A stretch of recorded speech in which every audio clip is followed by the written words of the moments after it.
going on, everybody? Welcome to the 150th episode of the All Pro JAFFOs. We welcome you today, the highly elevated sports talk for the highly elevated sports fan. We got a lot coming for you for the show today. I'm your host, JP. Alongside me, as always, the 6'10 beast from the Southeast, Mr. Country K. And these raw people. And again, we got a lot of things going on for the 150th episode. We figured we might need to kind of change things up a little bit. And we did that.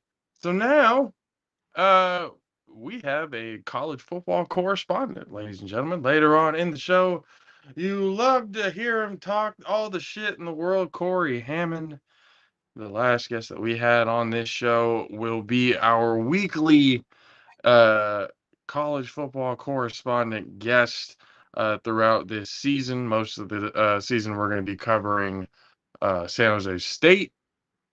We'll either be at their games and everything, so most of our attention will be on that when we're there.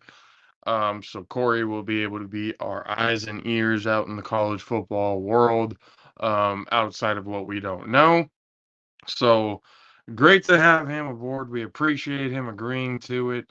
And like I said, in a little while, he's going to be on the show to talk college football. And we have a video that he's going to need to explain because, as we know, he's been replaced at quarterback at a lot of the teams that he's played for in the A7FL. So a video, kind of surfaced up that we wanted to bring to his attention to see how he thought about it. And we'll show you the same time we show him so that everybody can kind of see it at the same time. But it is something to behold. It seems a little serious, but it's kind of funny at the same time. So we'll show you guys that when that comes down.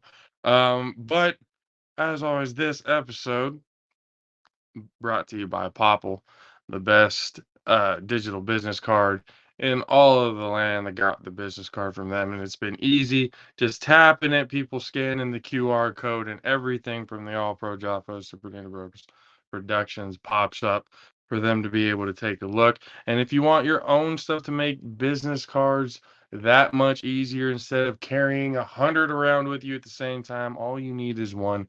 Go to poplo.co, use the promo code PVP family for 20% off your order. That way you get your stuff at a discounted rate, and you'll help out the program as well. So poplo.co, business the way it should be. We help everyone do business better. And let's get right down to some interesting news going on today. One of the things that I actually wanted to ask you that I saw today, Dennis Rodman says he's going to be making a trip to Russia to try and get out Brittany Griner. I thought it was interesting. As we all know, Dennis Rodman has pretty interesting relationship with Kim Jong-un over there in North Korea. So now hearing that he's going to go to Russia to try and get Brittany Griner released, it makes me wonder why we are not possibly considering Dennis Rodman a complete hero, as crazy as his ass is. Okay. Dennis Rodman wants to go to Russia to get Brittany Griner. Your first initial thoughts? Okay.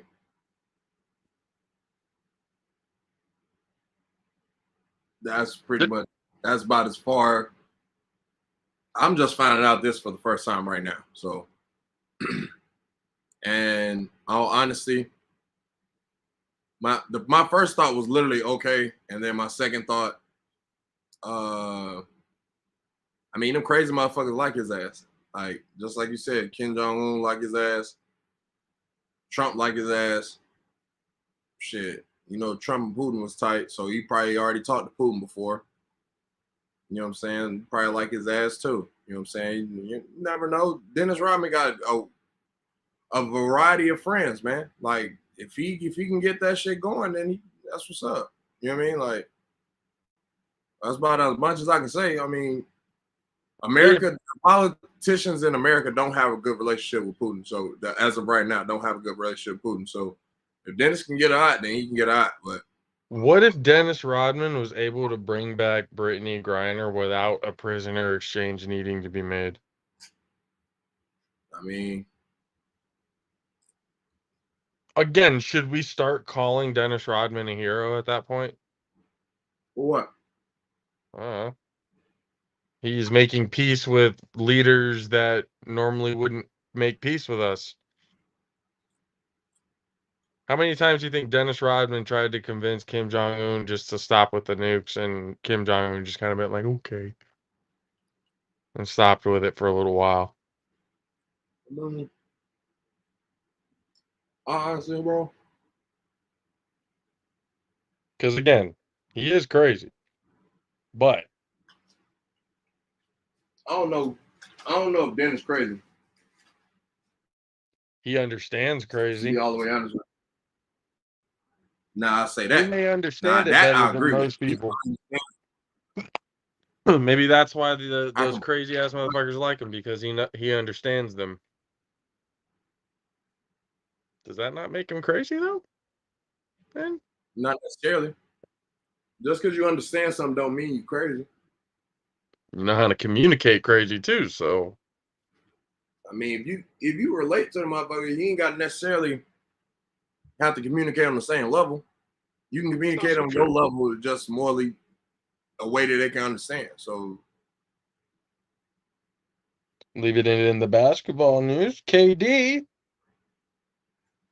is getting floated around there. Memphis is very interested in getting KD over there to the Grizzlies with Ja Morant. My question to you, if KD goes to the Memphis Grizzlies, what would they have to give up? And could him and Ja Morant be a duo good enough to win an NBA title? let me just say it like this. They'll lose their bench and a bunch of first round picks. They'll lose a few players off their bench.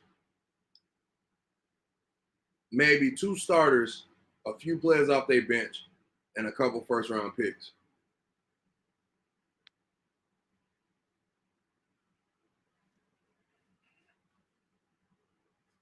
That's it? That kind of seems light. 5 players and 2 to 3 first rounders. 5 players, 2. Well, depends who you said It'll most of those players would be bench players? be multi-team trade. It'll probably be 3 bench players and 2 starters. Who would the starters be? I think KD liked playing with Steven Adams when he was there. I think Steven Adams still in Memphis. So I feel like Steven will stay. They'll probably get rid of Dylan. And I don't really know a team like that. God damn. I know they'll probably get rid of a few players. It'll be a multi-team trade though. Be a couple teams in there, so they'll have to fucking out there and bounce that shit out. But it's all gonna be based off of contract, like for the most part. It's not gonna be talent. They're gonna have to match the contract up because they really the first round picks are gonna be probably it. Picks aren't as valued. Are picks really valued that much in NBA like they are in the NFL? Yeah. They don't seem like it to me. I feel like when it comes to draft picks, if you're within like the top 5, really at most the top 10, you're good. But everything outside of that, you can move up and down and still, there's not really a whole lot of, if you're in the lottery, then yeah, it's important. But outside of that, it's kind of like teams are willing to give up first round picks and stuff like that pretty easily, especially for a player that can be really good for the next 3, 4, 5 years, for their team. So that's just saying, I don't think No, it's definitely high value because when you're in the NBA, first round picks take about that long to manifest. So if you trading somebody for a potential guy that's going to take about 3, 4 to 5 years to manifest, all right, I'm going to trade you 2 of those, 2 of those for the guy that's ready right now. Give me this 8-year vet instead of the guy I got to wait for. No, they still high value. I don't know, man. I feel like they would have to give up a little bit more than that. And as much as KD likes Steven Adams, I don't think that's going to matter to at least the Nets when it comes to value that they're going to get in return. Well, Steven Adams probably not going to be their fucking angle because they got Claxton. They already have a big in doggone Brooklyn. So that's why I said that. Mm. And you know what I mean? Like, if I'm not mistaken, either Steven Adams is in New Orleans or in Memphis, but I'm not sure. I'm not sure. I think it's Valanciunas. Valanciunas, I don't know, bro. I'm gonna be honest. I don't know who the big is, but I'm pretty sure they had a quality big. Valanciunas, I think, is with Chicago. That's where he is. Hold on. Let me do this right now because this is annoying. And Vucevic is with New Orleans. I think. Don't quote me on that. I don't know. That one person who's watching, you tell us who that is. Right, so Steven Adams is the big for Memphis. So yeah, right. I was right. Yeah. So I was right. All right, cool. So yeah, that's what I'm saying. Like based off of that trade, it would probably be them guys. Be probably 3, 4. You know what I'm saying, to fill that void, and then get some bench players to fill the void that they had no bench players. Then you trade Kyrie, and most likely, like I said, everybody don't pretty much threw Russell on the bus, so it's probably most likely going to be Russell because they point guard. So Russell end up in Brooklyn probably by himself, which that actually might work for him with a slew of bench players and the guys that's going to actually play. Young guys and guys that's trying to fucking do something. And Russell can goddamn burn his wick out there. I don't know, man. You think they'll end up trading Kyrie too? If they trade KD, Kyrie up out of there, I can tell you that right now. That he gone. He gone the next day or the same day. He'll be part of that 3-4 team trade that's going to require KD to move somewhere? Nah, they're not going to do them at the same time. Same time, different teams? Well, yeah, they're going to different teams, obviously, but I'm saying like they're not going to do all of that at the exact same time. You know what I'm saying? It'll be 2 different phone calls. Like, I mean, not 2 different phone calls, 2 different transactions. Damn.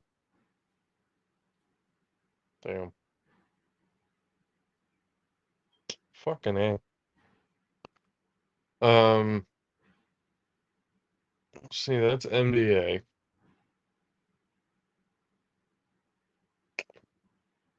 Well, we'll answer that. Would Ja Morant and KD, are they good enough to be able to win a title together? That was the second part of your question. Okay, so yes and no. Talent-wise, yes. No, because I don't think Ja he don't have that yet. KD, I'm not entirely sure KD got that yet because they just got their ass swept. I don't know if it's so much as he has it yet. I think it's more of the question of does he have it anymore? What do you mean? Is he dedicated to the game enough and dedicated to like actual like instead of worrying about fucking what everybody's talking about on Twitter and social media and all that other shit. Nah. KD for sure, he's a hooper. I get that. This last year though, I mean, yeah, he was hurt, but when he was in, it wasn't anything to be So first off, KD was playing. I'm gonna be honest with you, he was doing the best he could, man. With the situation that was going on, they did not game plan for KD to be playing by himself. Like that's just all honesty. They not game planning for him to play by himself. He is trying to carry this and do what he best he could. I mean, even the one game when they played, he had his foot on the line and he shot the 3-pointer. Like he almost won that game by himself, and that could have changed the whole trajectory of those playoffs because it would have built confidence in these fucking bench players and guys that don't normally fucking play high minutes. They'll have more confidence because they just won a fucking playoff game, and then KD will fucking be able to, you know what I mean, tap into that bullshit that, you know, great players tap into, whatever the fuck. I don't know, shit. I don't know, man. I really think that this whole thing, because again, KD, were talks about him threatening to retire, and then he came out and said, no, that's not true. And then Hold on, my now bad. there's other shit. Are you on your phone? Yeah, Corey's in the thing. I know. Okay. I saw him. I was gonna wait a second. But, yeah. I saw him in there checking his hair and everything else like that. Yeah. Yeah. Making himself look nice and pretty before we get him on air. But no, I do think that,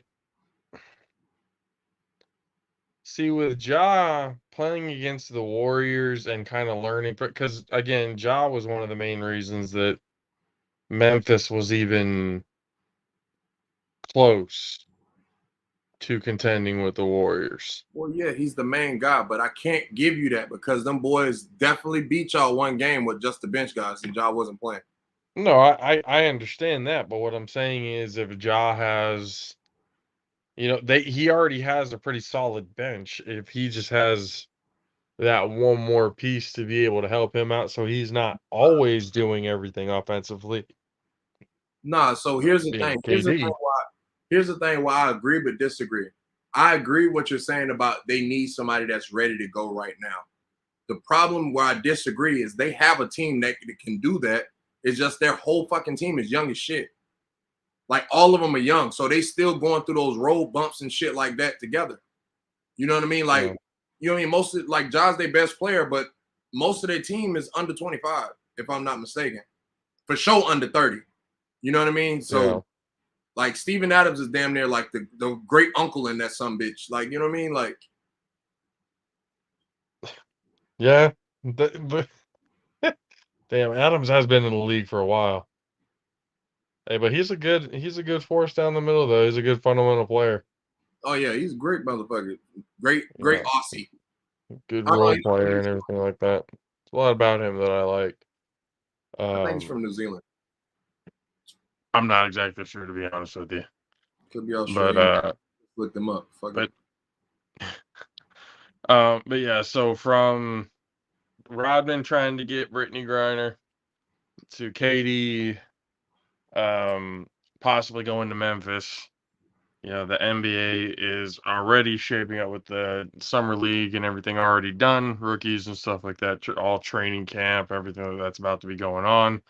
NBA is going to be starting back up again soon, so be on the lookout at that later on. Maybe, we might wait until a little bit because all 82, like, I mean, 82 games is a long fucking time, and there's more to cover in football anyway. Because now we're at a point where we're covering more than just NFL. Because, like we said, we're going to be covering a whole lot of San Jose State stuff. Going to be there physically, at the games and everything else like that. But we needed somebody to be able to help us get to it. Outside of that, be able to keep the eyes and ears on the streets of college football to find out what is going on in that realm. So you guys met him a couple of episodes ago, and we had to bring him back in some capacity, but we didn't know it was going to be like this. But either way, we couldn't be prouder to have him with us. A new JAFFO college football correspondent, Ladies and gentlemen, please welcome back the great silver-haired, multi-child, A7FL, QB, and announcer, Corey Hammond. What's up, Corey? Welcome back, my friend. Well, thanks for having me, guys. I'm humbled and honored to be here, like your post said about me. But it's that time of year, and while wives and girlfriends are getting ready to decorate with pumpkins and apples and all that crazy stuff, and going out to get whatever a pumpkin spice latte is actually flavored with, us gentlemen get the pleasure of enjoying that stiff, cool breeze and the return of all forms of football. Yeah. So that's why I'm here, guys. Thanks for bringing me here. And, we're days away from, even though college football started with a couple of, cupcake type blowout games week last week. 0 games, yeah. Week 1, guys, thank goodness, is officially upon us. For all the fans of the A7FL, where you might find me in the regular season playing and in the postseason speaking over the guys who are playing that are better than me. We're now on to Division 1A, F whatever S it's known as now, college football. I think it's still the FBS. Yeah, it's not necessarily. I think it's the F cash sign, $sign Fs. And that is really what the professional without calling it professional. Exactly. So, guys, first I would like to say that let's just be honest. All of us, including the the analyst who's supposed to know things here, week 1 is a tough one because a lot of these teams, there's a lot of turnover, and even more so with this new transfer portal, guys. We're going to see a lot of teams that have a lot of different faces. Now, we can talk about some of the the teams from last year that stood out. We could talk about some of the expectations maybe for where the playoff might end up. But let's just ease into college football season by talking what games we're going to be able to watch this week, who to watch, why to watch them, and kind of get our, feet, into a walk before we start into the full sprint that is the college football season. So, as you guys obviously know, as JAFFOs always know, even more than even their analysts, Thursday is when we actually start to get a couple of big-time matchups. So I'm not going to go into more than the others because you can see the Oklahoma State Cowboys if you want. You can watch Wake Forest and the Demon Deacons, blow out whoever VMI is. But on Thursday night, if you want to tune in for a game that might end up actually meaning something in the Big 6 conferences, the opener for both West Virginia at Pitt, to me, looks relatively interesting because last year Pitt kind of was the Cinderella, one of, if you don't include Cincinnati. But Pitt was one of those teams that kind of came out of nowhere. Pickett as a quarterback kind of came out of nowhere, almost had like a Joe Burrow type season where he went from, good to average starter to first quarterback picked in the draft. And it seemed like, those guys at Pitt were really kind of, easing into one of those perfect situations. Narduzzi, head coach, built up a bunch of, kind of top tier talented guys. The ACC schedule broke a great way, and Pitt was one of the teams that represented in the January 6 bowl games, making a pretty good showing without their starting quarterback, but losing in the end to Michigan State. So they start off this season missing a quarterback that they lost to the Steelers in the NFL draft. And let me just say, as a side note, it'll be a really welcome thing. As much as you guys are down on Deshaun Watson, it'll be a really welcome thing to see the Steelers with potentially a new quarterback, whoever it ends up being. Ben Roethlisberger is well known for all of the, air quotes, great things that he's done both off the field and in bathrooms. And, we're glad that he's moving on. Let's go! Oh, was that too much too soon? So getting back to the you got K fired up with that one. So getting back to the Pitt collegiate ranks, You know, when you because I was lose a looking at going quarterback, like not only did they lose Pickett, they just lost their best wide receiver, the Biletnikoff Award winner to fucking USC. So they just lost their starting QB and their best wide receiver in the offseason like that. and their first game of the season, guys, on a Thursday night in week 1, which is usually when, you know, the teams that are kind of, you know, in a good standing nationally as far as reputation goes, you know, Alabama is always scheduling a Utah State like they have this week in the week 1 because Alabama has nothing to prove to anybody. Well, guess what? Pitt losing their quarterback, losing their top wide receiver to USC. They got a lot to prove. And they're facing a West Virginia team that in the Big 12 is a competitor. They're looking to get back on the right track. You know, Brown coming over from Troy when he was, you know, the Sun Belt Coach of the Year and they were winning games easily. That hasn't really transferred to West Virginia yet. They bring in a Cliff Kingsbury successor, not in coaching, guys, but at Texas Tech quarterback, Graham Harrell at offensive coordinator. And those guys from the Mike Leach coaching tree, where he's coached them at the quarterback position, usually works out to at least yards, maybe not, you know, wins or points or anything, but they're going to get yards passing. That's West Virginia's offense. But getting back to Pitt, one thing that I'm looking at for the Pitt team this year is they're returning an elite level offensive line. And as great as their quarterback was, as great as their skill position was, a lot of the reason that they were an ACC contender is their offensive line was elite. They're bringing back almost all of that offensive line, including some of the guys that would rotate in. So they have depth and elite players on that offensive line.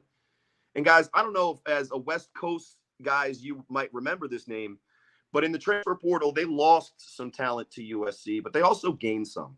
And when you have a great offensive line and you can protect the quarterback, you have a recipe potentially for another good season offensively. And Pitt got a guy you might guys remember, Keaton Slovis from USC. And as a true freshman, this guy threw 30 touchdowns and only 9 picks. And that was 2 years ago. This year, he's coming in a much more mature player, potentially has the offensive line in the system that he can even potentially build off of where Pitt was last year. And if you have some time Thursday night and you want to watch some college football, if I were you, would turn on the Pitt West Virginia game because there's the potential there that Pitt, with a maybe even easier ACC schedule, could repeat that similar season that they had last year coming into this season. Now, a lot has to be said about Keaton Slovis. Obviously, he's transferring from USC because he isn't the guy there anymore. But with the coaching changes and the tumultuous situation over there, why not go to a place where have successful, you know, system at least, have a great offensive line, just had a quarterback get drafted from there last year. And guys, of the Big Six, the ACC is one of those where you can find a nice comfort zone in the regular season. And Pitt took care of the outside of the ACC games last year, you know, going undefeated in those games. So I expect them to have a pretty good showing against West Virginia, although West Virginia's offense is going to be better. I don't know if they're going to be able to stop the Pitt offense. And I'm pretty high on Keaton Slovis this year. I think, you know, those types of guys that go back and forth, go through some adversity, have faced struggles for whatever reason, whether it's the coaching changes or the offensive line play or the high expectations and not necessarily immediate output as an 18-year-old freshman. He's coming into a great situation with a great offensive line and some players that are going to step up and make plays. So look for that West Virginia Pitt game on Thursday to be that true season opener for some good football and maybe some big plays in the pass game. Oh my god. Okay, so I'm looking it down.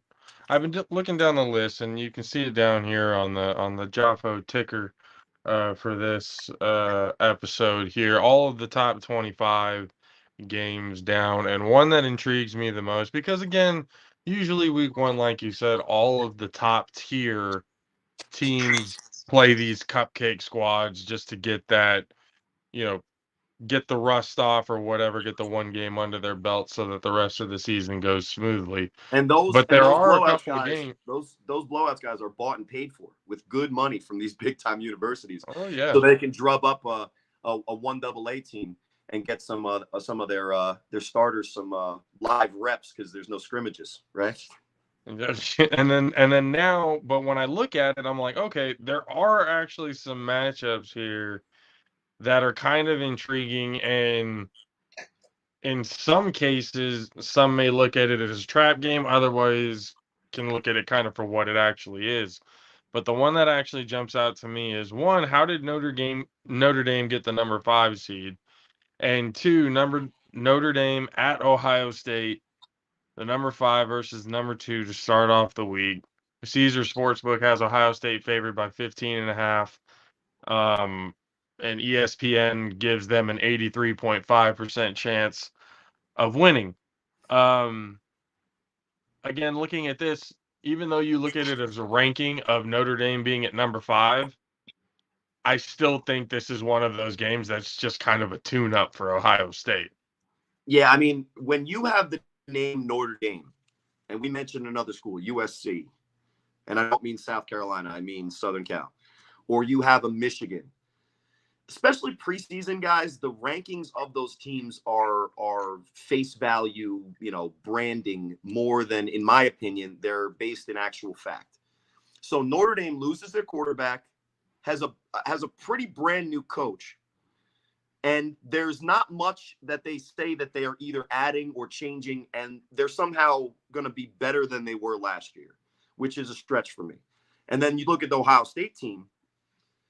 They are in the perfect storm of the Ohio State cycle of success, because when I think they start the season and everybody's patting them on the back and they feel like they deserve to be in the college football playoff without a game going on, that's when they get upset by Purdue, or that's when somebody sneaks up on them. But guys, they lost to that team up north. They lost to the guy that Michael Jordan over there on Country K's screen is wearing. Ohio State is going to be a buzzsaw that every team that faces them better be prepared for. And now there is a chance, as always with Ohio State, that they get caught in between a trap game where they're going to play Penn State next week and, good old Rutgers, which is not going to happen. But like a team like that is going to surprise them. But this is the type of year with their quarterback, C.J. Stroud, and all of the skill position players either coming back or being upgraded. There's juniors on the team, guys. There's juniors on the team from, NFL players that are backups. And, when Coach Day took over the job at Ohio State, I was a little skeptical. It was almost like a situation where it's like, oh, yeah, one of those situations where, like, when Ron Zook took over Florida, yeah, that's going to work out. No, it didn't. But Coach Day is been the offensive mind that may have been the driver for some of the late success of Urban Meyer, and he's been able to translate not only the scheme success but also the recruiting. And when we talk about quarterbacks a little bit later on, I'll try to introduce some quarterbacks that I'm kind of looking at this year to have a good season. We kind of skip over a guy like C.J. Stroud because we just expect him to have a great season. And it's almost to his detriment how good the offensive line play was in front of him last year, how good the wide receiver play was around him last year. But don't expect anything different, guys, because Ohio State is coming into this season. And as high as they have Notre Dame rated, I'm not, advocating anybody following my advice on this podcast with, monetary, support in favor of my words, guys. Hold no, seriously. Anything that Corey says, take that and bet on it. Use it, put all the money down, and then you can thank Corey right after. Let's see how my record is after 3 weeks, and then maybe you want to inverse me. But to start out week 1, you look at that line and you say to yourself, 15? Ohio State's only 15 points better than a Notre Dame with a new quarterback, new coaches around the board, new players that are filling in big spots, and somehow they're ranked like at the, better than they were almost at the end of last year. It just feels a little off to me. And just like the Cowboys in the NFL, just like the Patriots in the NFL when Tom Brady was the quarterback, Notre Dame's going to get points because people recognize that brand. So if you're thinking that 15 points is a little bit of an underestimation, especially with Ohio State coming off of a offseason in which they got to watch on their workout screen every single day the loss to a team called Michigan that they absolutely can't stand and hate, that driver is going to lead to a lot more success than the average Ohio State team, which is already one of the best in the nation. I could almost pencil them in right now, unless they have a terrible injury, some kind of catastrophic thing happens. But I'm going to first on week 1, everybody, ladies and gentlemen, just a disclaimer, I'm going to watch first before I start going crazy on these things. But that's my feel on that game, because you look at the schedule, there's a couple of ranked games. We got Cincy, Arkansas. We got Oregon, Georgia, and we got Notre Dame, Ohio State. And guys, those are all ranked games, which means that, on paper, we should expect those to be relatively close games. We can get into the other ones, but at least to start out with Notre Dame, Ohio State, that to me feels like one of those games that, you might want to have a drinking game going for every time CJ Stroud has a 15-yard completion, because by the end of that game, guys, you're probably feeling really good. Yeah, no, again, I was looking at it because the 15.5, I did look at that going, again, Notre Dame being at 5, that's fine. I still think Ohio State is just that good to where it, unless it's Alabama really that they're playing right now, or Georgia, it's kind of, it's kind of all Ohio State's to lose at this point. The only ones who end up, losing that game for Ohio State is themselves. It's not that the other team is going to be necessarily better than them talent-wise, because like you said, the talent pool is just through the roof, getting people from the transfer portal, getting, all their scholarship recruits, one of the top draft classes this past year, or not draft classes, recruitment classes.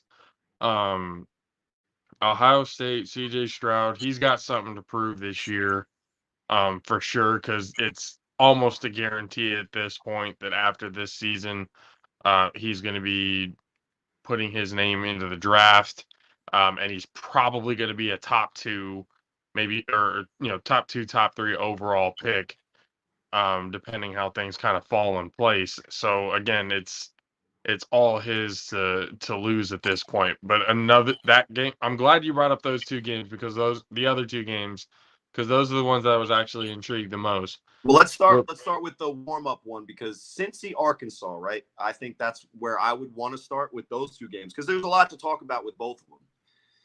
Right. I was going to say, Cincy and Arkansas was one of those that's the intriguing one, because even like 23 Cincinnati, number 19 Arkansas.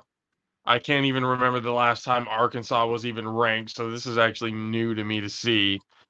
And Cincinnati, very good last season. They have been these last few seasons.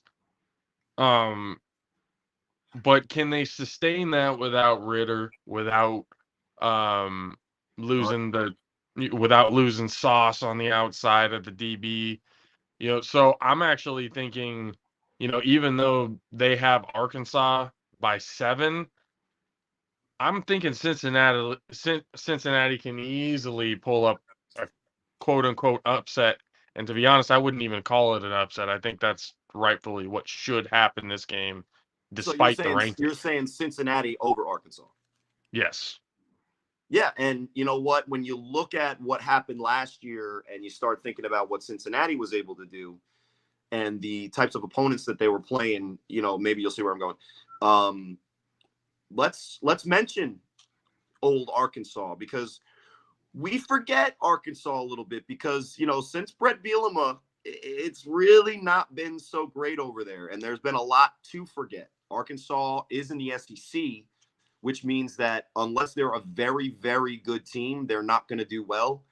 But last year, guys, they went 9-4, and they were 4-4 in SEC play. So we talk about teams like Ole Miss, and everybody's interested in what Lane Kiffin antics are going on. And one of the best names maybe in college football next year will be the Ole Miss quarterback, guys, a USC transfer from the portal as well. His name is Jackson Dart as a quarterback. Come on. Dart is the last name for a quarterback? But anyway. Yeah. That's an first team All-American preseason football name at that position. Going along with guys, at the defensive line with the last name Strong. But anyway, KJ Jefferson for Arkansas, guys. at the quarterback position proved to be a real big-time player, because the types of numbers that he put up, both in the air, completing over 65% of his passes and averaging over 7 yards a rush on the ground, he was doing those numbers against defenses similar to Georgia. Not like Cincinnati, who, only had the 50th most efficient or so offense in the NCAA, all of the NCAA last year. And that's going against their, former Big East opponents and all of those, teams incomparable to the SEC that end up at the end of the day just being plain cupcakes. And Cincinnati earned the right to be in the college football playoff last year. And I'm not going to ever take away anything that they did last year.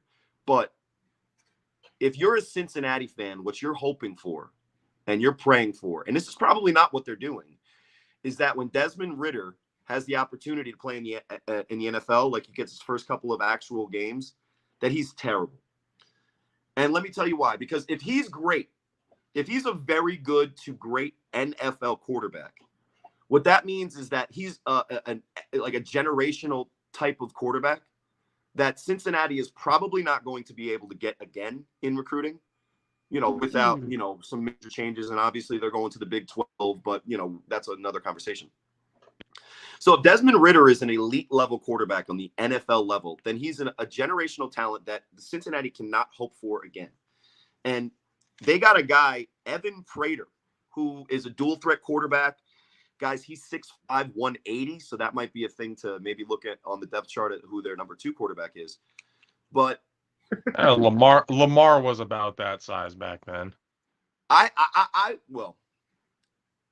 That's a whole different athlete. When we're just talking about a guy named Evan Prater, and we're just going based on things, things he's done in scrimmages, and it says on his recruiting, a couple of years ago that he's a pocket passer. I'm pretty sure he's not going to have the same, athletic abilities that Lamar has to keep him from getting murdered. And he will be fine probably in the American Athletic Conference in the regular season of their, conference play at that 180 pounds, in my opinion. But if you're really high on Cincy, you got to ask yourself a couple questions. The first question is Luke Fickell an upper echelon, elite level college coach? Good question. And I don't know how I would answer that. And I'm not going to be unfair to a guy who obviously has proven it in multiple places in separate years, not consistency yet. And that's really what the test is going to be for, in my opinion, for Cincy this year, is the consistency, how they can lose players and then replace them. But if Desmond Ridder is not good and he's a system quarterback, then whoever Evan Prater ends up being is probably good enough to continue to put up those types of numbers. But guys, Arkansas, their offense is led by their offensive coordinator. You might remember this last name, guys. His name's Kendall Briles. And that last name might sound familiar because, for all the things that we might talk about for his father, Art Briles, and how closely, his soul must be to a very, very, very hot place. And how, as a human being, I wouldn't say Art Briles is that great. As an offensive mind, RG3 exists and is now calling and talking about football for a living because of Art Briles and his offense and his dominance. And what his son Kendall Briles brought to the Arkansas offense past 2 years is a spread, balance, run-first offense featuring their quarterback, KJ Jefferson, that when I look at what they're able to do in the SEC play and returning a lot of players that, they're on more of an upward tick than last year was the upward. And now, it's falling like the stock market this year. Oh my God, the stock market. Hold BBY, you guys. It's working out for you guys. I don't know if you know Wall Street Bets, but those guys need special regards from us. Getting back to football. You say Cincinnati, and you know what? Part of everyone should want Cincinnati because they're the pure underdog in this matchup. And even though Arkansas is a name brand that hasn't really proven their worth in recent years. The 9 wins last year, I think, was an uptick. That's signaling that they're actually getting more and more competitive as years go on. And guys, I think that Arkansas team, that SEC team that Cincinnati's facing, with a worse team than they did last year, is going to end up with a similar result. And they might end up with that. You know, guys, the line on that game is Arkansas -7. Yep. If Cincinnati can keep it within 7 against an SEC team, then they got a great coach in Luke Fickell. That's all I'll have to say. So at that point, it's looking at it. If they can keep it at least competitive, then win or lose, it's in the right direction. I mean, look, an SEC team that was on the upper half of the conference, that's a tough opponent, regardless of where you're from. And if you're in the American Athletic Conference like Cincinnati is, moving to the Big 12, and you barely have anyone on your schedule, if they want a chance to be a team that, like we were talking about Pitt earlier, and how they were, in essence, you know, on that Cinderella trajectory. If Cincinnati wants to have any close to a repeat of last year, they have to win this game, because if they lose this game, they're not going to be able to prove that they're like one of the big boys against anybody else on their schedule that I see. It's going to be tough, but regardless, I mean, I do like Cincinnati. I do like the last few years, what they've been. I mean, I've kind of kept my eye on them a little bit. They've been one of those teams that, you know, impressed me in certain situations in certain weeks these last few years. So to kind of see where they're at from where they were, I mean, again, it's one of those teams you definitely root for to do well, but hopefully. And a lot of those plays, guys, that propelled them to be one of the better teams in the country last year, so that they weren't losing games. You know, there were a lot of clutch plays by some clutch players that are getting their opportunity in NFL. And when you're a team like, you know, for instance, when you're a team like Georgia, talking about their defense and how many guys they lost on defense and offense, you got the guys on the bench during those games that you can, you know, reload for next year. When you're talking about Cincinnati, Ohio has a huge bed of talent in high school and ready for the college football ranks. But a lot of those guys are going a lot of other places before they go to Cincinnati. And unless Luke Fickell is that good of a coach, which this season is going to be the testament to that, because give him credit already, he's a very good coach. But if he wants to be on that elite level, that upper echelon of guys, you know, this is going to be the opportunity for him to show it, when replacing as many NFL guys that he lost to a school like Cincinnati. It's times like this where, you know, yeah, you got to the number 4 spot in the college football playoff berth, but let's see really how consistent you can be. They made it where Texas still hasn't, right? Just relax, okay? Well, I love Texas, and give it. And Coop Manning going to Texas is great. But Cincinnati's been in the college football playoff. At this moment in time, Texas hasn't. So we could say all we want, but give Cincinnati the credit that they deserve. But in week 1 of 2022, I think they're going to lose. So whatever that's worth. Oh, and then we talked about Oregon and Georgia.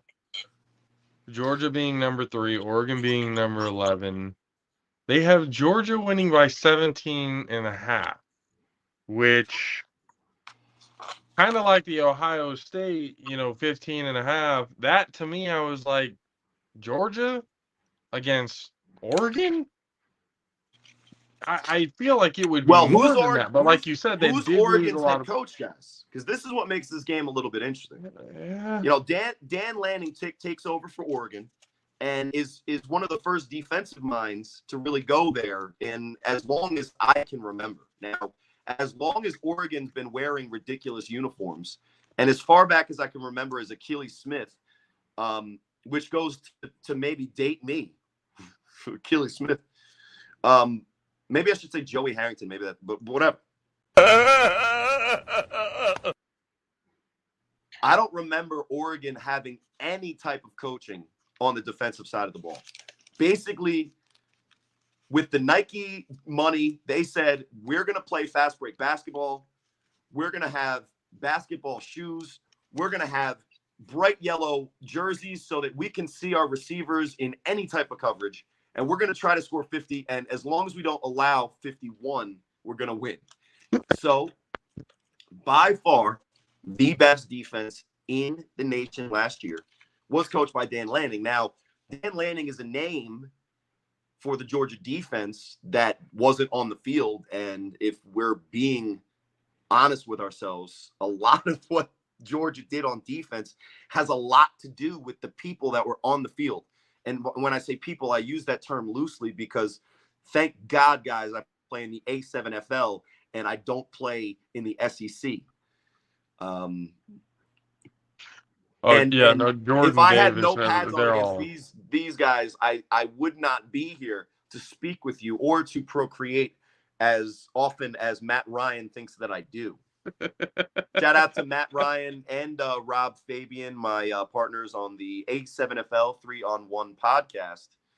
They wanted to just mention some things, and I will get into that a little later. But Rob Fabian's is very simple and clear. Bring back NC Dubs, the video game, now. Yes. 100%. Best video game. And it's coming, Rob. It's coming, Rob. We'll talk about that later because I think as highly elevated as your fans are, they all could get down a little bit of NC Dubs. Absolutely. But Dan Lanning, Georgia defensive coordinator, now head coach Oregon. And then my guys, and Auburn fans will know this name, Bo Nix. He transferred from that place in Alabama to avoid the SEC defenses. He wanted to go out west. He wanted to play in this open and free type of system where he's not constantly being harassed by Georgia, Alabama, Florida, and I mean even Kentucky, guys. The SEC is brutal. Defensive linemen that force him into a almost 50-50 touchdown interception ratio. Guy comes in really, really highly recruited, forced into playing. In my opinion, guys, if you look at Bo Nix, too many curls, bro. Like it limits your throwing motion anyway. That comes from my, I have a different type of six pack, let's just say. And it's all from Coors Light. I was in college. Now it's from chocolate milk. But Bo Nix ran from the SEC thinking that he was safe. And then the NCAA said, well, your conference season might be great, but guess who you play week 1 on national television? You can't get away from it, Bo Nix. The SEC is back. So Bo Nix is a quarterback at Oregon. And in general, guys, I'm actually high on what he's probably able to do as a quarterback this season. Mind you, in the last couple of seasons, the biggest jumps we saw in production from quarterbacks were from guys that seemed middling in the earlier part of their careers, and in their 5th redshirted senior year with all the experience, everything going the right way, they've taken all those leaps. Think Joe Burrow, think Pickett. Maybe Bo Nix is that guy. Now, when you're playing in the Pac-12, as you guys well know, you're not going to have to deal with as many NFL prospects on the defensive side of the ball.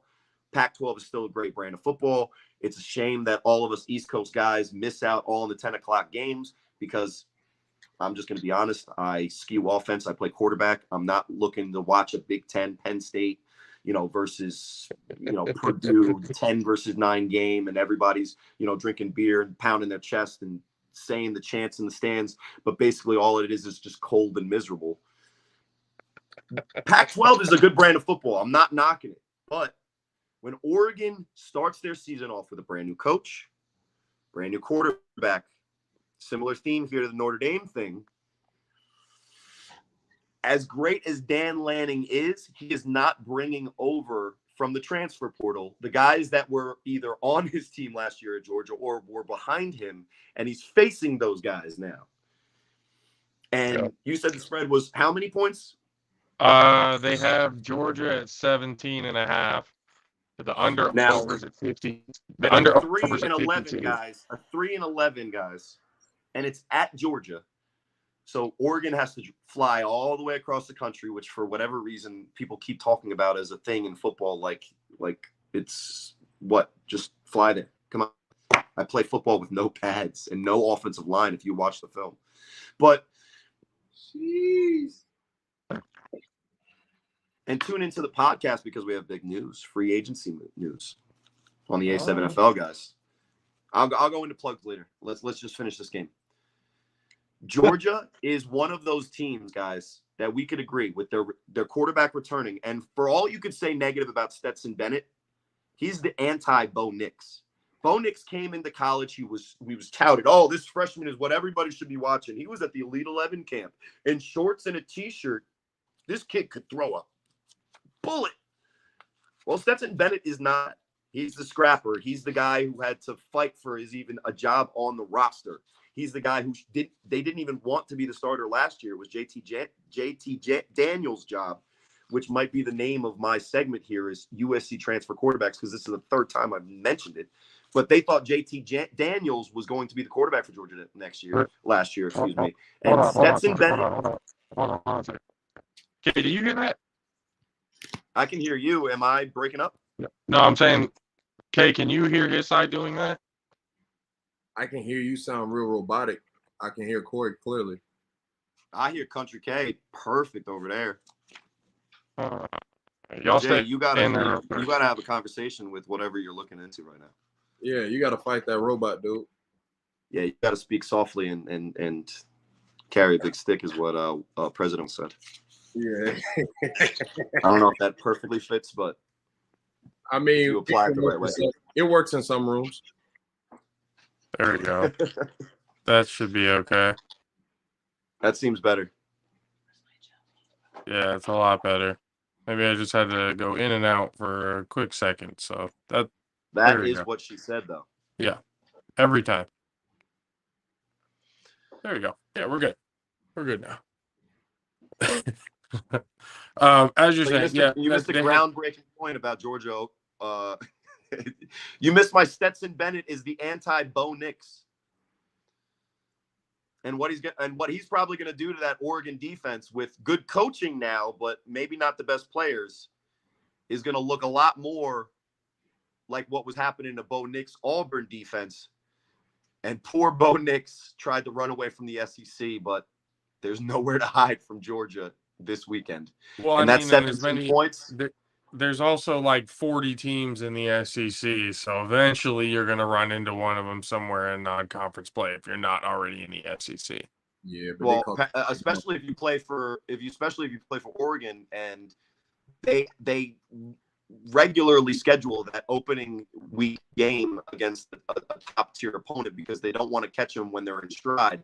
They want to catch them with very little practice time and very little live action, so they have an actual chance. So good luck, Oregon, but I don't think it's going to work out.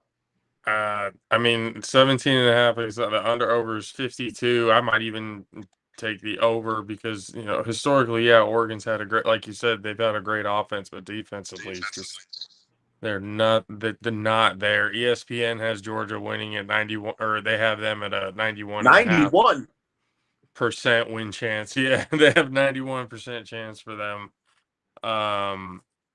For Georgia beating Oregon. And I kind of see it happening that way. This will probably it won't knock Oregon too far back from 11, losing to the number 3 Georgia. You probably get knocked back to about 15, and then they can work their way back up from there. Only if they're competitive. If it's an absolute blowout, they might get knocked out of the top 25, depending on how embarrassing the loss looks. Well, and this is what happens with the college football season. Honestly, it's better to get that loss out week 1, and then you can get back on the horse. And while everybody else is getting knocked off, you start climbing. So, Oregon, they have a brand new coach. Mario Cristobal, the head coach from last season, is now at the University of Miami, and that hopefully will be an exciting thing to watch because, we talked about Notre Dame. We mentioned USC. If only we could get Miami doing more than just having a turnover chain and every once in a while getting a turnover and throwing it in our faces. That would be great for college football. I love me some. Excuse me, Samuel L. Don't stare at me with that type of. You're a Florida guy. Are you Florida, Florida State, or Miami, Country Guy? Miami. That's why you got the Samuel. Oh, well, look, what did I say? What did I say to start it though? Don't focus on the rip and the jab because they do deserve it. No, Focus they do. on what I was saying. We want Miami to be good. They got a quarterback down there now. He looks like the football playing Ed Sheeran Van Dyke over there. But from all that we can see, the kid's good. And if Mario Cristobal brings the same type of offense that we saw from Oregon to Miami, I wanted to talk about Miami this week, and I'll do it when they actually play somebody. They're playing a team BCE, and it's not Boston College. It's not before the Common Era. I have no idea who they're playing, honestly. So hopefully they don't lose that one country day. Cross your fingers. It's something. Samuel, you could stare at me all you want. If they Cookman. lose this week, they're not good. But I think that Miami might be one of those teams that's kind of like getting themselves, closer to on the way back. But the game, guys, that I'm really interested, that's not one of those ranked versus ranked opponents, because that's when you look at the schedule, the first thing you see is, who's ranked versus ranked. Notre Dame, Ohio State doesn't seem like it to me. It would even be an interesting game to watch. Clemson, Georgia, Oregon. To me, I don't know if that's going to be an interesting game to watch. Cincinnati, Arkansas, again, in my opinion, I don't know if that's going to be an interesting game to watch. What I want to see is just real quick. I want to turn in real quick at 4:00. I want to see what Ole Miss does against Troy, because Troy is one of those teams, guys, that they have a lot of Alabama talent. They're an Alabama school, so they get a lot of Alabama kids that, just there's no room on Alabama because they're getting all the Florida and the California and the Michigan, Ohio State 5-star recruits. So Troy is usually competitive now. I don't see them winning that game against Ole Miss. But if you watch college football and you don't at least enjoy either loving or hating Lane Kiffin, and it could be one or the other, then you're not enjoying college football the right way. Lane Kiffin is here for you to either love his antics or hate his antics and get that feeling from them. So Ole Miss, Corral at quarterback, great season. Their offense has been one of the best SEC offenses, period, since he's got there. And now they're getting the kid from the USC transfer portal, which, guys, so many USC quarterbacks. There's so many to go around. Let's just give one to everyone. Just you get an SC quarterback, you get an SC. But Jackson Dart, former SC quarterback, now is Ole Miss quarterback. He's in a position with the type of offensive scheme that Lane Kiffin runs to put up some huge numbers. And with a quarterback to have a name like Dart, he better be throwing them. He better be throwing them. He better be throwing them. You can't have a name like that and not doing it. So for me, if you just want some entertainment value, turn on that game at 4:00. It's probably on the SEC network. So if you have to pay extra for it, you're probably going to want to go there. So just go there. Hopefully I get sponsored by the SEC network. I'm not plugging them for any other reason, but if you want to give me, I'm more than happy to do the plug. But for me, guys, another game that I think is really interesting, not only because of what what Vegas says the game might end up being with a 2-point spread, guys, but it's almost two teams that are the antithesis of each other in this new age of NIL college football. And when you look at a team like Utah, they're the 7th ranked team in the country. They bring back a quarterback, Cameron Rising, who, first of all, also All-American preseason football name, Cameron Rising. That's absolutely fantastic. But he was an all-conference performer and up for the conference player of the year last year. He returns with more experience, more understanding of the offense, and with the stability that only a coach like Kyle Whittingham could bring to a program like the Utes. Now, you guys are California guys out there right now. It's not USC and UCLA that have been the most dominant and productive teams in the Pac-12. Yeah. Even going all the way back to the Pac-10. It's been Oregon and it's been Utah. So, Utah. Everybody's talking about how USC and UCLA going to the Big Ten is the big move. You're not even losing the 2 top teams in your conference. So. Utah is one of those teams that, as good as they are very under the radar, and they're very sneaky. Like they're like really sneaky good. You would never think that Utah would be as good as they are. They're like you said, they're ranked number 7, and I think that's well deserved. They might be one of those teams that could be. I mean, for college football this year, Utah is one of my dark horses to get to the college football playoff this year. And They've proven returning a time and time quarterback, again. returning offensive line play, shoring up some things on the defensive side of the ball when they play the bigger time opponents, you know, with a little bit of experience last year. You might be on the right track, but week 1, guys, they have to go to Gainesville. And Dan Mullins was really close to having something going in Florida.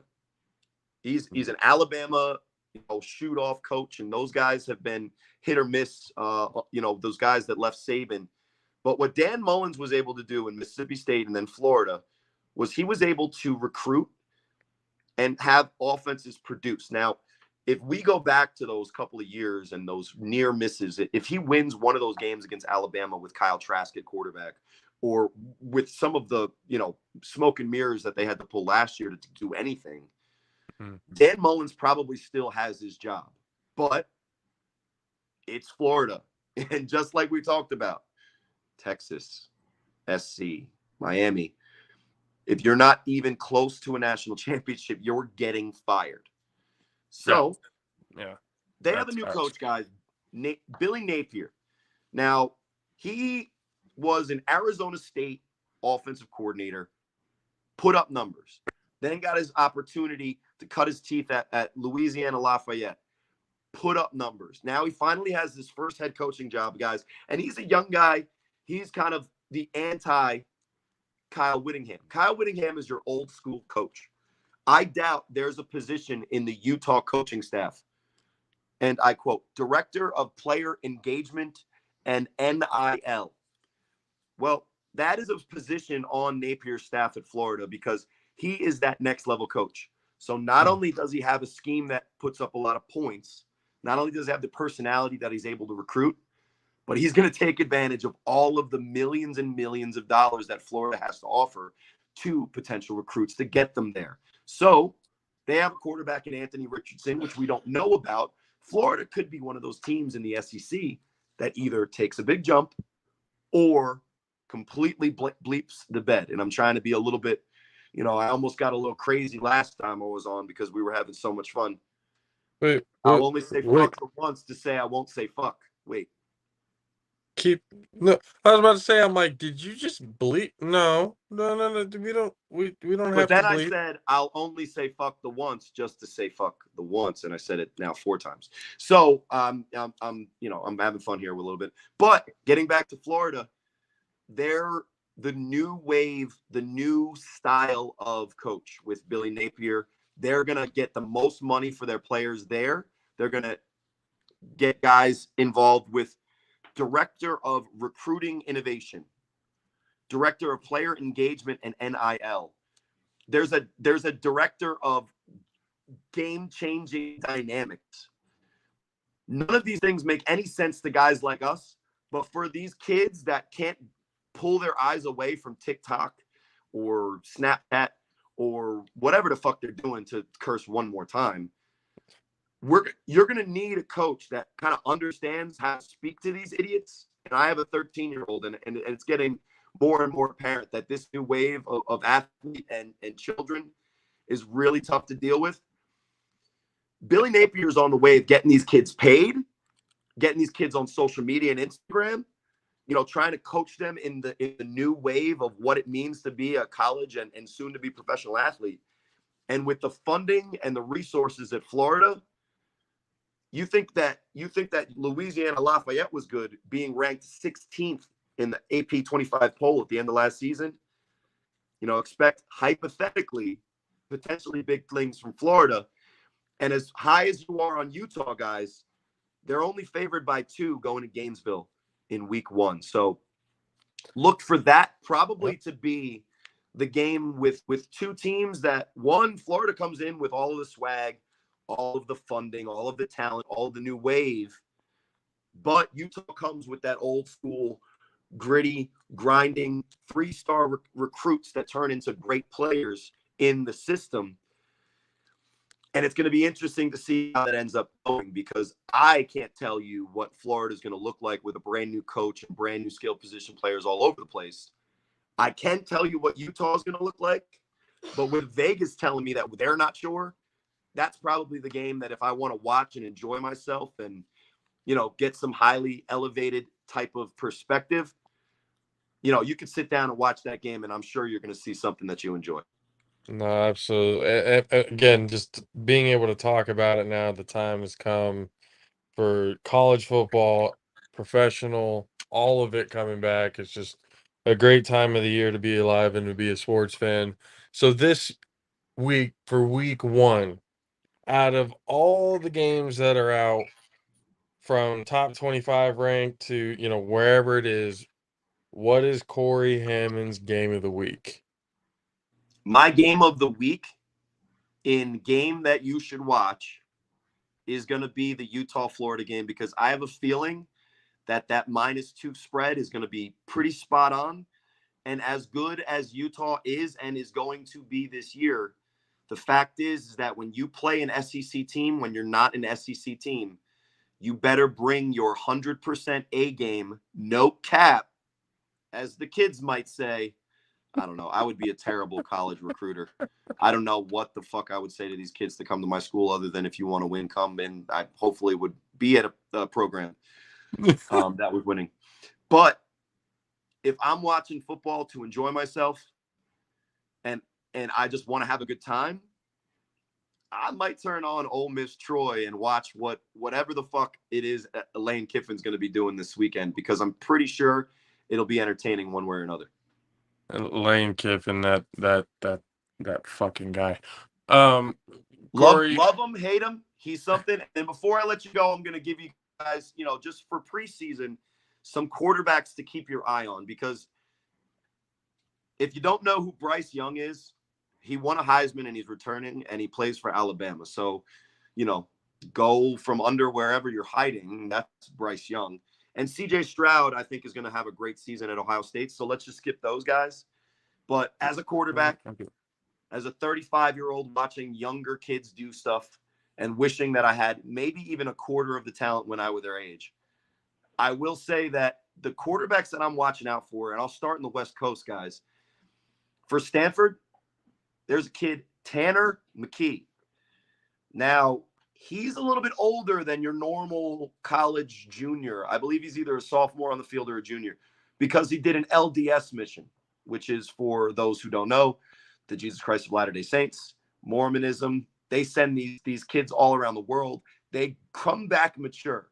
Now, they're not allowed to do anything fun, which might be better for football. They're not allowed to do anything that's bad, which might be good for football. But more than anything is they come back from these things, all going around the world, knocking on people's doors, potentially murdered by strangers, tougher and more mature. Now, Tanner McKee was not murdered. He's on Stanford's roster, and last year had a really good season. 6'6", 230 pounds, a 23-year-old sophomore that is mature and able to figure out how to play this game. You know, he was in the same recruiting class as guys like Trevor Lawrence. But when you're a Mormon, you got to go do Mormon shit. Come back to Stanford, get a great education, get an opportunity probably at the NFL draft after this year. But I will say, watching some of his tape, when he has to go to that second or third read, you know, sometimes that leads to a turnover, especially because the offensive line play at Stanford last year wasn't perfect. Right. So I think that, you know, with the experience last year, he's going to have a jump in his play. But let's keep an eye out on Tanner McKee. I'm also going to mention, we mentioned him really quickly earlier, my guy Tyler Van Dyke from Miami. And Country K, if you're a Miami fan, if you watched him last year, he had flashes last year showing you why there was a reason that everybody kind of like let the Eric King thing, you know, go out of the door without really, you know, giving him some kind of like, oh, come back one more year. They were like, you know, this redhead's pretty good. Let's keep this rocking. And if orange is one of your team colors, why not have a redhead quarterback throwing touchdowns for you? And in the ACC, where we've seen quarterbacks kind of rise and get their chance to make a big name for themselves in the next level, I think that, for University of Miami, if they're going to be successful with Mario Cristobal, it's going to start with having a quarterback that starts and can be successful. Let's hope that Tyler Van Dyke, for Country K's sake, is that guy. And then the last one I will say is in the ACC, a kid, Devin Leary from NC State. As far as stature-wise, he's a little bit smaller. He's only 6'1", but he kind of plays a lot like a Russell Wilson type. And it's interesting, even though Russell Wilson, went to the NFL from Wisconsin, started at NC State. When you watch him throw the ball, there's a lot of zip on it that we call like a live ball. And he can do it from all different arm angles. And coming from a place where he's playing with not the perfect cast around him, like Bryce Young at Alabama and CJ Stroud at Ohio State, when you're really looking at which quarterbacks are going to make an impact in the next level, they have to elevate the play around them.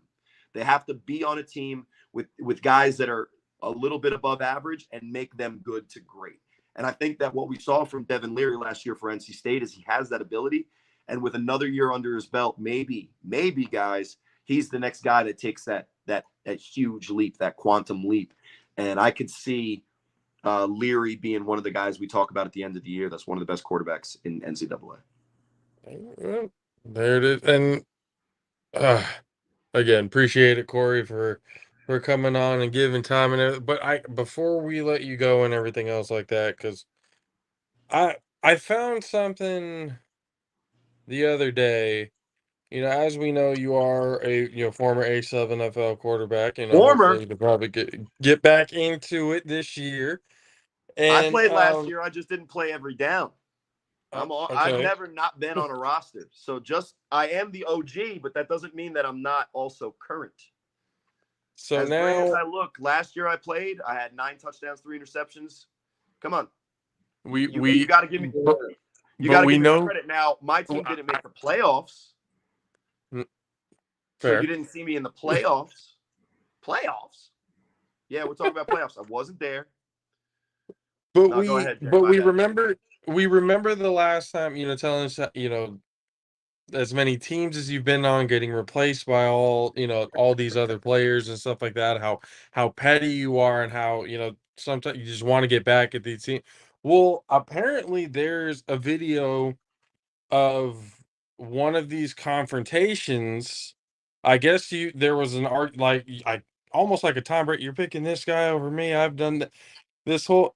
Everyone, we're gonna see it right now. This was Corey Hammond after one of these scenarios. Fuck you, man. They gonna tell me 60-30.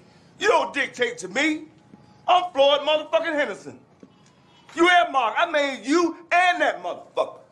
You can't sing, hum, or motherfucking skip. That a bitch. Skip on these motherfucking nuts. You and Marcus make you rest in shit.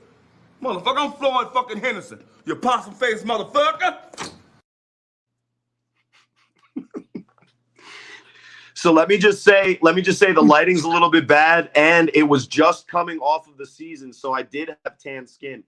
But I'm not sure where you guys got that video, because we thought we got rid of that, because now that I'm representing the A7FL, that type of language I don't stand necessarily behind.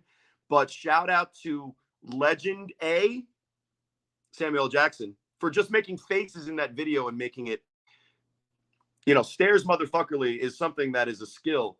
It's not a God-given talent. You have to earn that right. But rest in peace to Bernie Mac, because if you're saying that I could curse somebody out in a similar vein as that, you guys must really cherish this relationship that we just started and are building with each successive episode. I literally thought you were going to pull out something from the times where I was on a team called Spanktown, where I am screaming on the sideline at a guy who told me to throw him a jump ball. And when I threw the ball above his head, he didn't jump for it and it got intercepted. So I'm glad it wasn't actual footage of me. And the fact that I'm the Bernie Mac in that scenario, let me just say to all the teams that have cut me, an absolute fuck you. No, I'm just joking. But seriously, no, I'm just kidding. No, I'm not. Fuck you. No. Oh shit! And I saw that and I was like, this had to have been what Corey was like after those situations, especially if he was That taking was the that was the responsibility. that was me after the fourth one. There's Mm. been successively 5 after, and there's an increase in the level of Bernie Macness, we'll say, that I have. But as you mentioned, the A7FL, we are headed right into free agency period, and this week on the podcast dropping Wednesday, guys. A7FL 3-on-1. Everybody at home, tune in. You can catch the past couple. You still have one more day to get in and roast me. And God, do I deserve it. So get in there. These guys did a really great job. But to be honest, you're not going to win because my wife thinks Blake Shelton is attractive. So that's a win for me. Jason from the Power Rangers was my favorite Power Ranger, and I grew up saying I want to be Jason. So that's a win for me. Mitch Trubisky is a better quarterback than me, and he can run. So that's a win for me. So if I have all of those guys' DNA, then I have no excuse for why I'm so poor at football.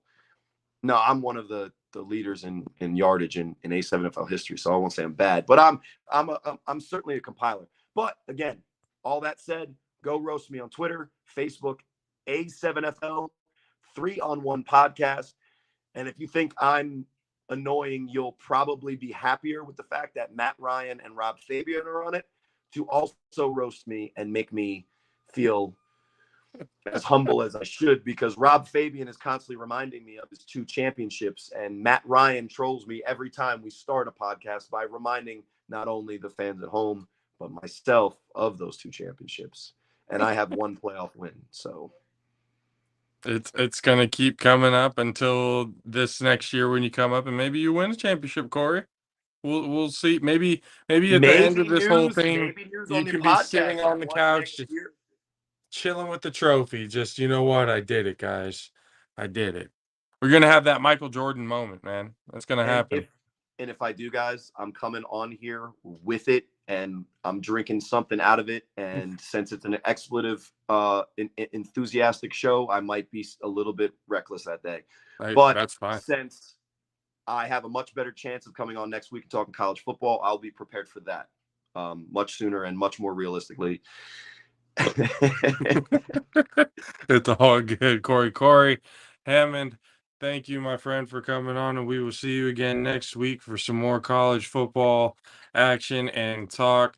Ladies and gentlemen, the OG of the A7FL, current A7FL QB. That's right. And hopefully soon to be A7FL champion, Corey Hammond. Appreciate you, Corey. We'll see you again next time, my friend. See you guys next week. All right. Oh, dude, it's just, that shit's funny as hell to me. To be completely, that whole Bernie Mac thing. We had before we actually went live and went on air, I showed Kay what I was going to put up, and I was gonna do it in the beginning, but he hopped right into the college football, which was fine. So I at least had to get it in at the end there. And that was a thing that we all looked at it just kind of like, this is something that we got to put up there because this might be literally one of the reactions of how he would have left one of the teams that decided to replace him with somebody else.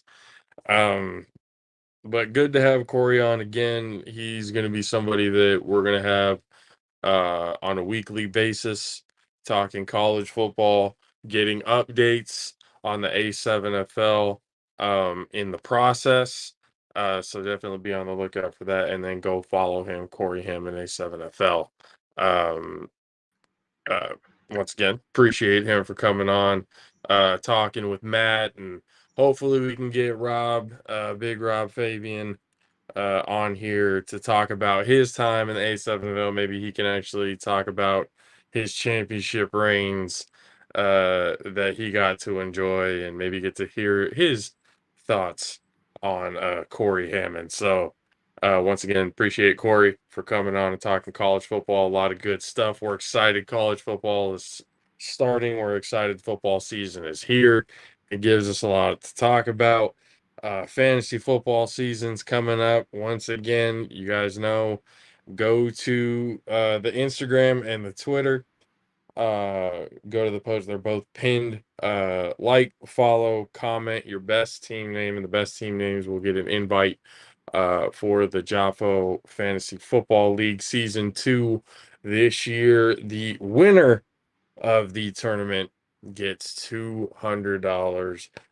We'll get a t-shirt that has a champion on it, and even a fantasy football championship, either belt or a trophy. Either one. But regardless, get on it. Get your best team names on there. Spots are going to be filling up very quickly. The draft is September 5th. The cutoff date for your entry. So since the 5th is on a Monday, the cutoff date will be, let's say the cutoff date will be the Thursday before. So September 1st, that'll be the cutoff date for the entries. We'll be able to look at everybody who's put either DM'd or commented us their team names, and they will be placed in the league. And we'll get it going. $200 trophy and a t-shirt is all on the line this year for season 2. The NFL coming up, having storylines left and right. Kareem Hunt, Country K. Seems like he wants out of Cleveland. And it kind of seems like the Eagles are thinking about picking him up. Would that be a good pick for the Eagles? And is that something that, or is Kareem Hunt maybe something that you as a Buccaneers fan might want to pick up? Nah, he'll fit great in Philly. He'll fit great in Philly, for real. Oh, shit is up. I'm waiting on the why would he fit in great in Philly? I mean, Miles Sanders, they keep banking on him. He get hurt every fucking year. Like, they ain't got no choice. They need to get some fucking body. Miles Sanders need to go sit his ass down somewhere, bro. Like, at this point. He's good, though, when he's healthy. Yeah, but that's the part. The when he's healthy part is the biggest question mark that the NFL has. Like, when is the last time this motherfucker been healthy? When they won the Super Bowl? When they had Foles? Like, come on, man. That was 7 years ago. Like, what are we doing here? What are we doing here?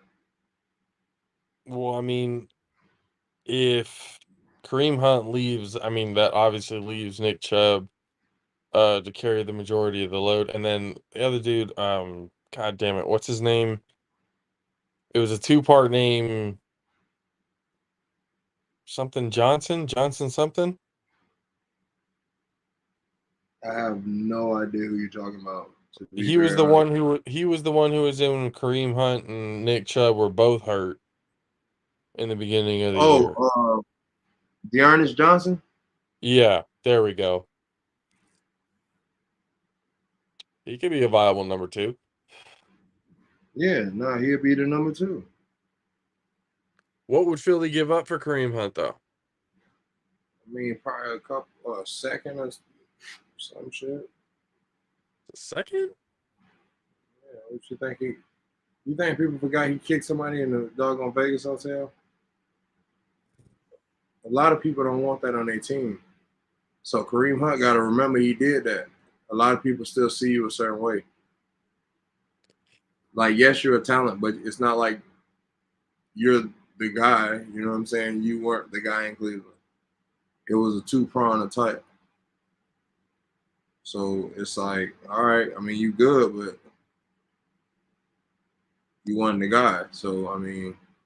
For guys who were like that, all the talent in the world, but Can't stop kicking people in the head. And he rest in shit. That's gonna stay on the board forever. Especially when we mention Baker Mayfield's name. And he rest in shit. Every single time we mention Baker Mayfield. And he rest in shit. I ain't agreeing with that at all. Even though on cue, every time his name, almost like when you say the Candyman, like eventually, like you say Baker Mayfield, you're gonna have Bernie Mac right behind him going with the. Man, he rest in shit. Every single time Baker Mayfield's name Man, he rest in shit. gets mentioned on this show. That's my own doing, though. Oh, I know. It makes me wonder. Did Oklahoma beat y'all when they played y'all when Baker was there? Not his last season there. No, he lost to Sam Ellinger. Yeah, Oklahoma. Emotional, damn it. Heisman Trophy winner, shrimp little motherfucker. Baker Mayfield. Man, he rest in shit. Bitch ass. Couldn't beat Texas when it mattered the most. Motherfucker. Man, he rest in shit. Hey, man. You better hope the Panthers and the Niners don't play each other. Hey. And if they do, man, he rest in shit. Win or lose, man, he rest in shit. Oh, for sure lose. That loss is coming. We just got. Oh, there's gonna be a lot of losses on y'all. The Niners got Tashawn Gibson. Who? Don't.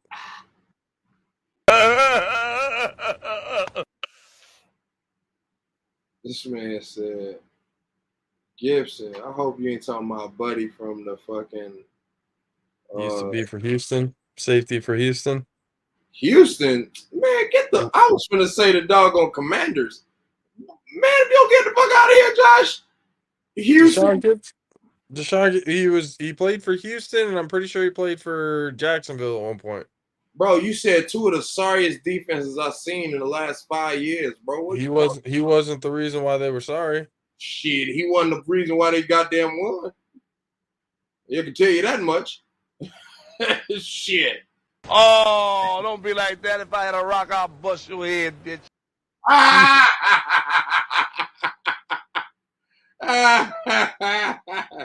This man don't got another tart and gonna sit here and want me to praise him. Hey, look, I feel you, coach.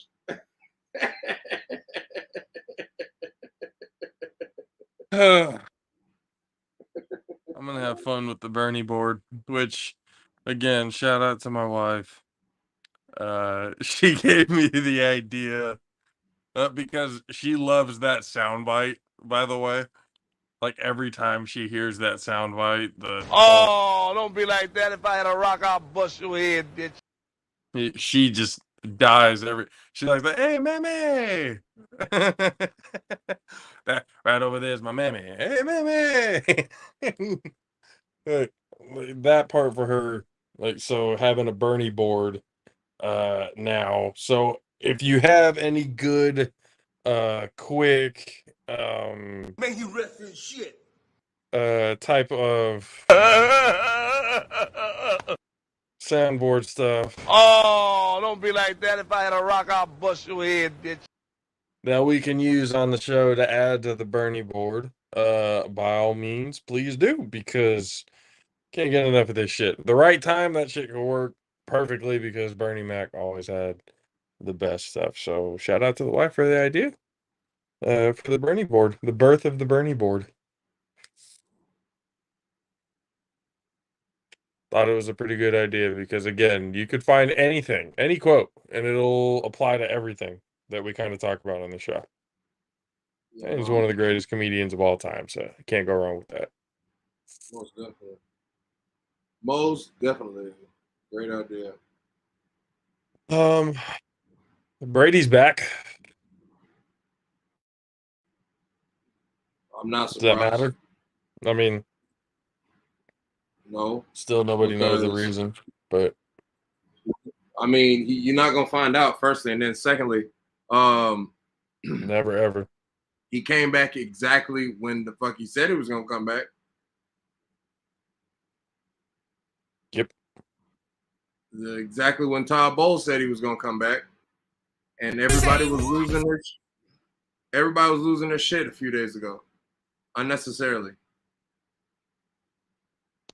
I mean, again, it's something for the talking robot heads and stuff like that to talk about. I mean, we're kind of talking about it too, but it's one of those only things. Like, I'm surfing Twitter, I'm surfing the internet, trying to find out stories that are going on that we could talk about that are either kind of under the radar or a little bit more interesting than what's being constantly fucking regurgitated over and over and over again on every single show, on every single hour of every single TV fucking channel on the planet.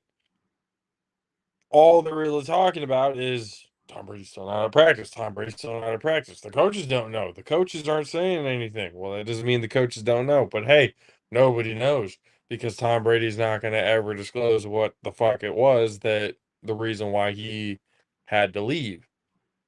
So, I mean, again, it doesn't matter. He's back now. So, regardless of what, everybody can fucking finally breathe. But again, it's one of those things that it's just a talking point that everyone has to bring up because it's Tom Brady. Had it been anybody else, I don't think it would have been made as big a deal.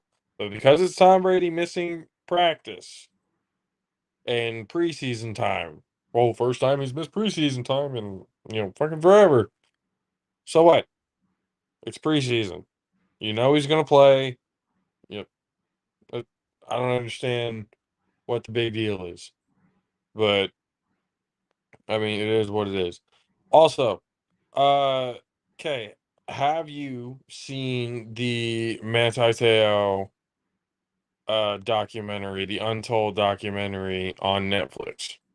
No, sir. Probably not gonna watch it. Oh, that's right. You said we're gonna watch it. Okay. Now I think we all owe Manti Te'o a very huge our bad. For all the invisible girlfriend jokes and memes and everything that went on after, for that situation. Um, as funny as some of them were, without a doubt. Watching the whole situation, um, how the plan behind the whole thing, you feel for the guy. And again, that was before, catfishing was really being talked about. Um, it was kind of really after that situation where everybody started becoming more aware of catfishing situations like that. But it was a very, a span of a few years type plan that, you know, essentially ruined this man's life. Um, not just by, him being talked about and his name kind of getting smeared in the media and in social media and everybody ragging on him and stuff like that from there, but um for somebody to do that to somebody else, I mean, first off, Man, you rest in shit. the that's just, again, because mentally it fucked with him in a lot of ways to where it did end up affecting his career, his football career. Uh, but again, everybody else has their own opinion on what the whole thing with Manti Te'o is. You know, some people think he was in on it. I don't. I think he was honestly taken advantage of. His kindness was taken advantage of. He's definitely one of those guys that's upstanding citizen. Comes from a good family, good morals, discipline. Wanted to help people. Somebody took advantage of his kindness and, ultimately, got into the legal troubles and everything that followed suit. But Again, it's something that nobody who goes out of their way to help people in the ways that he did deserves what happened to him to happen. Like, that whole situation was just fucked. And I don't wish that really on anybody, because it's a fucked up situation. You're dealing with people's feelings, you're dealing with people's like, not just regular feelings, but like you're talking about love. Like, he's talking about here about loving this, so-called person that he thought was real. And then, I mean, you guys are gonna have to watch uh the documentary itself. But I do think, again, a lot of people owe him an apology. Like, the jokes were funny when they were there. I'm not gonna act like, I never said any of those jokes or any of that. I'm not gonna act like I'm innocent in this whole fucking thing. But you You were know, the you were the ring leader I was one of them. for I sure. might have been. Might have been one of them. No. Stand on it. I wouldn't say ringleader. I wouldn't say ringleader, because, again, the more I learned about the situation, the more you kind of hear about what happened. It's kind of like, oh yeah, that's fucked up. That's pretty fucked up. Yeah, like, if you really think about it, like, yeah, the jokes or what, it's kind of funny, but it's only funny when it doesn't happen to you. And if you kind of look at it in perspective, it's kind of like, all right, it's funny while it lasted. It's kind of fucked up now. My bad. Again, I fully apologize for my part in any of those jokes. Anybody else, that's all on them. I'm not going to force them to do anything. It's just, at least on my part, my bad, bro, because that's fucked up situation. The whole thing, from start to finish, you're talking about a good span of 4 or 5 years that this went on for him. Um, so again, I hope things get better for him. And I hope people put a little bit more respect on Manti Te'o's name. So what is he doing now? Say what? What is he doing now? Is he still playing ball? I think he's still in the league. What team? You might have to check. I'm not sure. Last I checked, he was with the Saints. Oh, I this don't know. can not be with the fucking Aints. He was. I don't know if he still is. Oh, this fuck. I'm out loud. Is he still with the Saints? Man, I'm trying to figure out how to spell this nigga name. Oh, there you go. It's right on the thing. I'm looking at my phone then, dude. Oh. Back to another name. Very specified. Hold on. They got picture. Oh, he's a free agent. Who is a free agent? Yeesh. Does it just say when the last time he played was? Oh shit! You asked that after I closed it.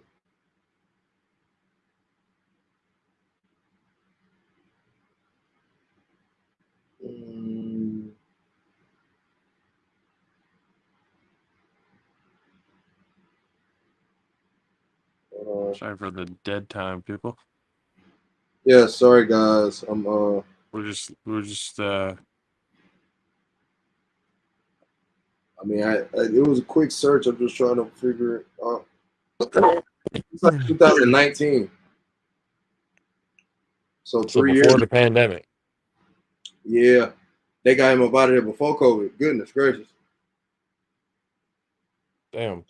So my boy, they really wanted you gone. I mean, again, he got smeared, bro. He got bad, terrible.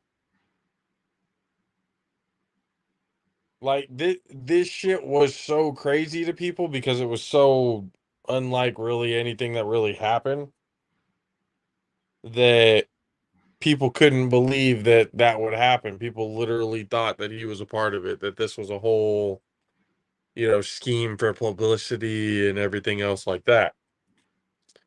But It's a fucked up situation, man. It's a fucked up thing to have to live through. To be honest. I'm gonna be honest. He should just go to the UFC for real. Let out his anger.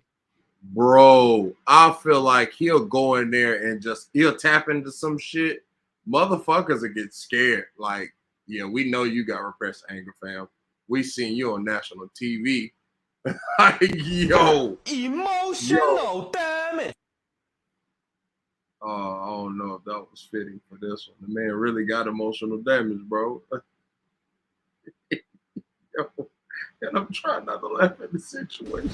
Emotional damage. Yo, hey, see, at this point, you egging it on, fam. Bro, because think about it. You trying to drag it down with you. Emotional damage. See, this is what happens when people try to get you on the buddy pass. All of these, like, who's that one? Bob Sapp. Emotional damage. Like, you've had a lot of these fighters and so just emotional shit, and they turn into these monsters in the ring. And what happened to Greg Hardy? He's still fighting? Emotional damage. Yeah, I set that one up. I ain't gonna lie to you. And is he still fighting? No. He's done. Oh, he had that one fight in the UFC, and Dana White said, "Never again. Don't ever. You're not going to be a part of the UFC anymore." What happened? Oh, he got knocked the fuck out. They added a little bit to his emotional damage with that fight. Bad, man. It's bad. I was saying, people with emotional damage and stuff like that, usually they got some fucking demons behind those punches. Teo might let off a punch that just decapitates motherfucker in the octagon. And again, the person who fucked him over, make you rest in shit. So, sorry, Manti. Apologize for all the shit. Let's see. Before we head out, what is there to get? Oh, Raise Energy, repsports.com, reppsports.com. You guys already know the best energy drink on the entire fucking planet. Go to repsports.com and use the promo code AlphaRaise for 15% off of your order. And just more groundbreaking enterprises. You guys already know with them. Call them for your no obligation cost offer now.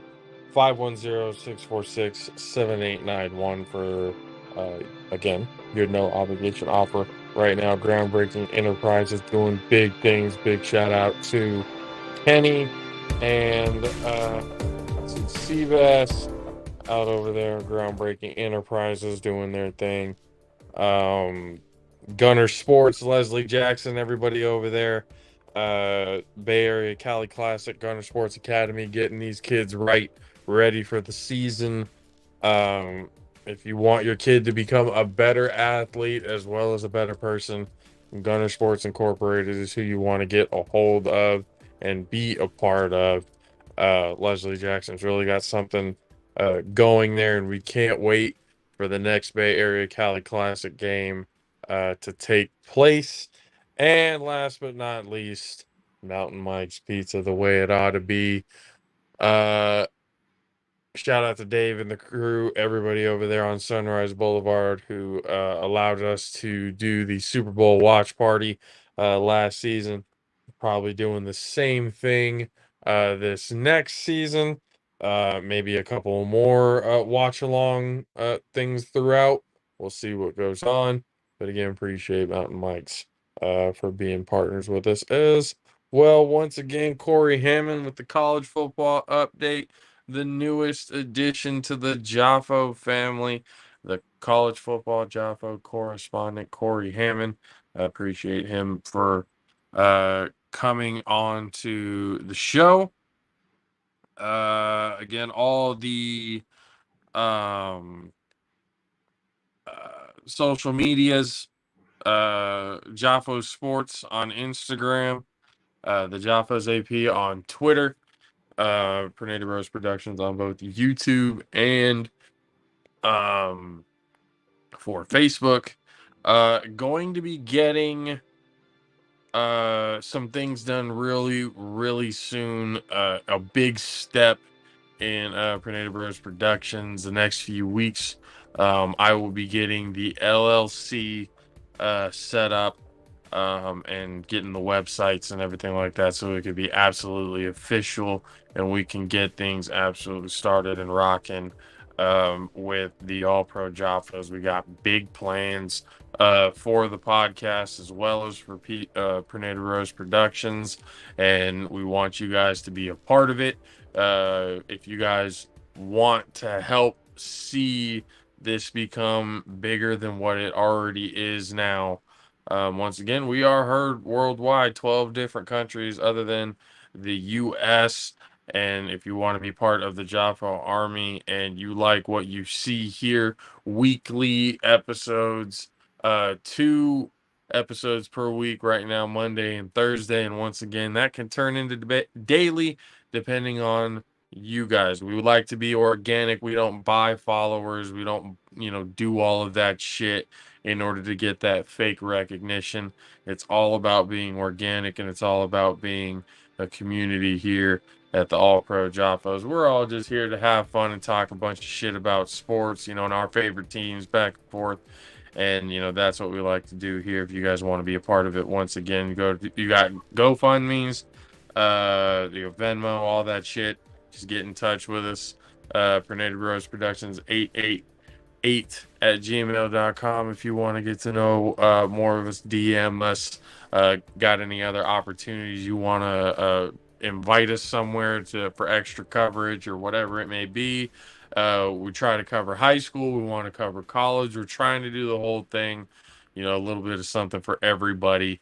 But for the people who have been listening and hanging out with us lately, we appreciate the hell out of you guys. This week and the next few days, we will be putting out some compilation videos on YouTube from all the episodes that we've had. It's going to be a lot to go through, but hey, it is what it is. 150 episodes in. We got a lot of stuff to be able to put out there for you guys to enjoy, and there's so much more to come this season. We're really excited for where this is going, and we're glad you guys are with us, a part of the entire thing.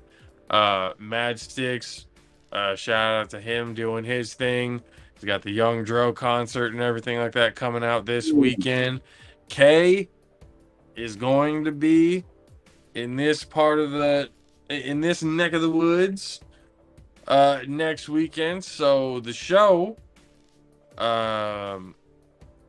depending on how things go, especially with Mad Sticks, there is a possibility it could be all three of us in the same room on the show at the same time, or it might just be me and Kay doing the thing, by ourselves.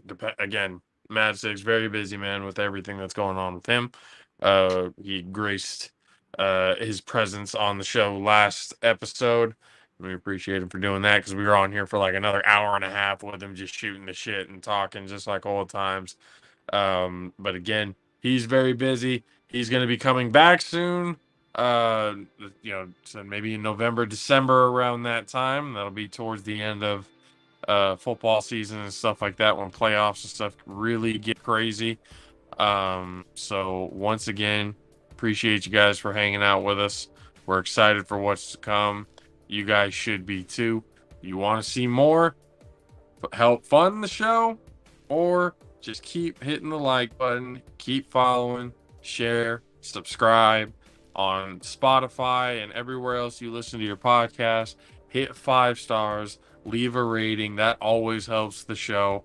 We've got a lot of things coming, and we cannot wait. Again, I keep repeating it because we can't fucking wait for the things to come.